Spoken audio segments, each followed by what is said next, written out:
আল্লাহ ভালো জানে। মিটিং এর পরে মিটিং, বৈঠকের পরে বৈঠক আমাদেরকে নিয়ে। কারণ আমি একজন মাহমুদ ছিলাম, আর একজন মাহমুদ ছিল গোবিন্দগঞ্জের আকরামুজ্জামান আব্দুল সালামের জামাই, বড় জামাই, আমার বন্ধু, মিশর আল আজহারে পড়ে। যদিও মাশাআল্লাহ পেছন দিক থেকে সাপোর্ট করে, দোয়া করে আমার জন্য, কিন্তু শ্বশুর তো মাশাআল্লাহ একদিকে একসময় সংগঠন করতে, এখন নেই। তার মানে জামাই এখন আর ওদিকে ইচ্ছা করলে যেতে পারে, তবে আমার জন্য মাঝে মধ্যে দোয়া করেন এবং আমাকে বলেন আরো এগিয়ে যেতে। তার মানে কি সেই অপছন্দ করে আমাকে? না, সে আমার জন্য দোয়া করে। তো আমাদেরকে নিয়ে বারবার বৈঠক করতেন। উদ্দেশ্য ছিল একটাই, এই তিনটাকে যদি ঘোরাতে পারি তাহলে মোটামুটি একটা ভালো একটা চ্যানেল ঘুরে যাবে। তো সেখানে সংগঠনের যতটুকু বীজ ছিল অন্তরে, সে ততটুকু দিয়ে আল্লাহ পার হওয়ার তৌফিক দিয়েছে। আপনারা আমার সামনে যে কোনো একটা সংগঠন দাওয়াত দিবে, এই দাওয়াত থেকে আমি আপনি সহজে কবুল করব? যদি কবুল করি তাহলে আমি সংগঠন বুঝি না। আর যদি আমার সেখানে জবান দিয়ে কথা দিয়ে আমি প্রতিরোধ করতে পারি, প্রতিরোধ করার অর্থ এই নাই তাকে হেয় করাটাকে তুচ্ছ তাচ্ছিল্য করা, যে আপনার সংগঠনের লক্ষ্য উদ্দেশ্য কি? আমার সংগঠনের একটা লক্ষ্য উদ্দেশ্য আছে। আপনারা কি বলতে চান? বাংলাদেশ আহলে যুব সংঘের লক্ষ্য উদ্দেশ্য নাই? আছে। আছে নাকি নাই? আছে।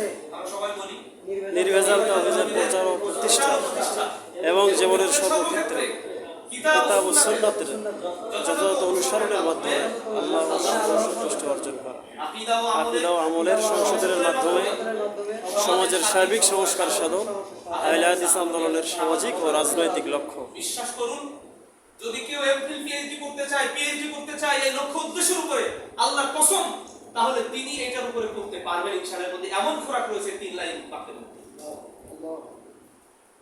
আপনি কি এই কথা বিশ্বাস করেন? যদি কেউ পিএইচডি করতে চায়, তো বাংলাদেশ আহলে যুব সংঘের লক্ষ্য উদ্দেশ্যের উপরে যদি কেউ পিএইচডি করতে চায়, ইনশাআল্লাহ তিনি ভালো একটা বিষয় নিয়ে ভালোভাবে পিএইচডি সম্পন্ন করতে পারবেন। নির্ভেজাল তাওহীদের শুরুতে বলা হলো নির্ভেজাল তাওহীদের প্রচার।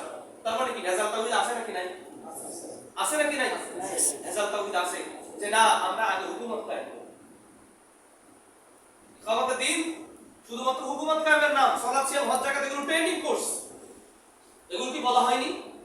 এগুলো লিখিত আকারে বলা হয়েছে, মানুষের সামনে এখনো পেশ করা হয়। এজন্যই বাংলাদেশ আহলে যুব সংঘ বলেছে নির্ভেজাল তাওহীদের প্রচার। আগে প্রতিষ্ঠা নাকি আগে প্রচার?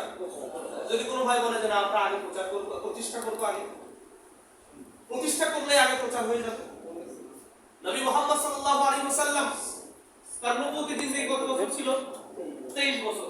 13 বছর তিনি কি প্রতিষ্ঠা করলেন নাকি প্রচার করলেন? তা আমরা কি করি? আমরা কি আগে প্রতিষ্ঠা করি নাকি প্রচার করি? আপনি প্রত্যেকটা কথা মিলাবেন। নবী মুহাম্মদ সাল্লাল্লাহু আলাইহি ওয়াসাল্লাম সালাতের সাথে যদি একটা বিষয় খেলাফ হয়, তাহলে আমাদেরকে সাথে সাথে ধরবেন, আমাদেরকে সাথে সাথে জবাবদিহিতার কাতারে আনবেন। কারণ আমি কেন্দ্রীয় সাংগঠনিক সম্পাদক পদ নিয়ে বসে নেই। আজ আছি কাল নেই, আজকে রাখা হবে, দায়িত্ব পালন করছে, কালকে নতুন সেশন গঠন হবে। আমাকে যদি বলা হয় ইনশাআল্লাহ হাসি মুখে আমি কর্মী হিসেবে আবারও কাজ করব। আল্লাহ যেন এই অহংকার, এই পদের প্রতি লোভ আল্লাহ আমাদের বিরত রাখেন, আল্লাহ আমাদেরকে হেফাজত করেন।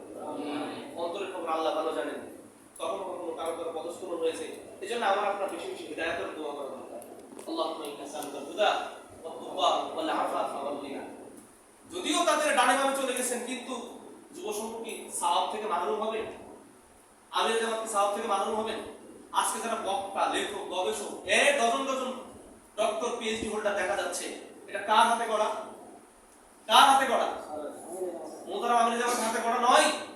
আপনি দেখেন যারা আজকে দেশের আহলে হাদিসদের মধ্যে ভাইরাল ইস্যু মানে হোল্ড করছেন আর কি, ভাইরাল বক্তা হিসাবে বা আলেম হিসাবে, আমরা ভাইরাল কথাটা নাই বলবো, তারা কিন্তু এই যুব সংঘেরই পুরা, যুব সংঘেরই ছত্রছায়ায় তৈরি। যুব সংঘের মাধ্যমে হয়তো বা কেউ যুব সংঘ এখন বলবে যে আমি সংগঠন করিনি বা আমি একজন দায়িত্বশীল ছিলাম না, আমরা কিন্তু তাদের বিরোধ করছি না, কিন্তু তাদের যুব সংঘ জাজবা ঢোকার কারণে কিন্তু আল্লাহ তাদের ওই পর্যন্ত কবুলিয়াত দিয়েছেন। তারা যুব সংঘের মাধ্যমে পরিচিত। আজকে বিভিন্ন জায়গায় আপনারা মাহফিলে দাওয়াত দেন, প্রোগ্রামে দাওয়াত দেন, এটা কি আমার শুধুমাত্র ব্যক্তিগত পাওয়ারে? না না, এখানে অন্য আরেকজন বক্তা না এসে আমার যুব সংঘের ভাই এসে বলুক, তাহলে সেখানে আমার কিছু কাজ হবে। এটা যদি আমি না বুঝি, তাহলে আমি মনে করবো যে না আমার কোয়ালিটির কারণে আমাকে মাহফিলে দাওয়াত দিয়েছে। এটা বলা চলে, এটা এক ধরনের অকৃতজ্ঞ মানুষের কাজ হবে। তাহলে আমরা বলতে চাচ্ছিলাম আমাদের একটা লক্ষ্য উদ্দেশ্য আছে। আহলে হাদিস আন্দোলন বাংলাদেশ, বাংলাদেশ আহলে হাদিস যুব সংঘ অরাজনৈতিক সংগঠন, তাই না?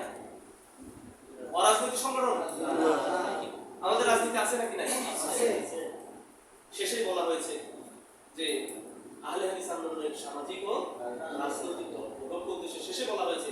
তার মানে আমাদেরও রাজনৈতিক লক্ষ্য উদ্দেশ্য আছে, লক্ষ্য আছে, কিন্তু প্রচলিত বস্তা কথা এই বিধর্মীদের পুকুরি মতবাদ এরকম মানে প্রচলিত তন্ত্রের মধ্যে আমরা বিশ্বাসী। একটু আগে অর্থ সম্পাদক ভাই একটা কথা বলেছিলেন না আমাদেরকে, কথাটা কি বলেছিলেন যে আমরা তাওহীদ প্রতিষ্ঠার ক্ষেত্রে আমরা সময় ব্যয় করছি না। কি যেন ভাই একজন আলেম বলেছেন, তাওহীদ প্রতিষ্ঠার ক্ষেত্রে আমরা তাওহীদের দাওয়াত না দিয়ে আমরা অন্য দাওয়াত দিচ্ছি। আসলে যারা এই বিষয়টা জানেন তারা বুঝবেন, আজকে আমরা জানার চেষ্টা করি। নবী মুহাম্মদ সাল্লাল্লাহু আলাইহি ওয়াসাল্লামের পক্ষ থেকে একটা হাদিস আমরা জানি সবাই, তাই না? মান ক্বালা লা ইলাহা ইল্লাল্লাহ মুমিনান ফি কলবিহি দাখালাল জান্নাহ। যদি কেউ হৃদয় দিয়ে অন্তর থেকে বলে লা ইলাহা ইল্লাল্লাহ, আল্লাহ ছাড়া প্রকৃতপক্ষে কোনো মাবুদ নেই, আল্লাহ ছাড়া প্রকৃতপক্ষে কোনো মাবুদ নেই, এই কথা বলে দাখালাল জান্নাহ, সে কোথায় যাবে? জান্নাতে।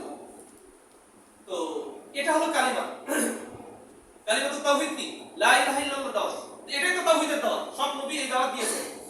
আমরা এই দাওয়াতের মধ্যে দাওয়াত দেই নাকি বাহিরে দাওয়াত দেই? আসুন আমরা জানার চেষ্টা করি। ইমাম ইবনে কাইয়্যিম আস-সাউজি রাহিমাহুল্লাহ, যিনি শাইখুল ইসলাম ইমাম ইবনে তাইমিয়া রাহিমাহুল্লাহর ছাত্র, ইমাম ইবনে কাইয়্যিম আস-সাউজি রাহিমাহুল্লাহ এটা এই কথাটা সহিহ বুখারী প্রথম খণ্ডের মধ্যে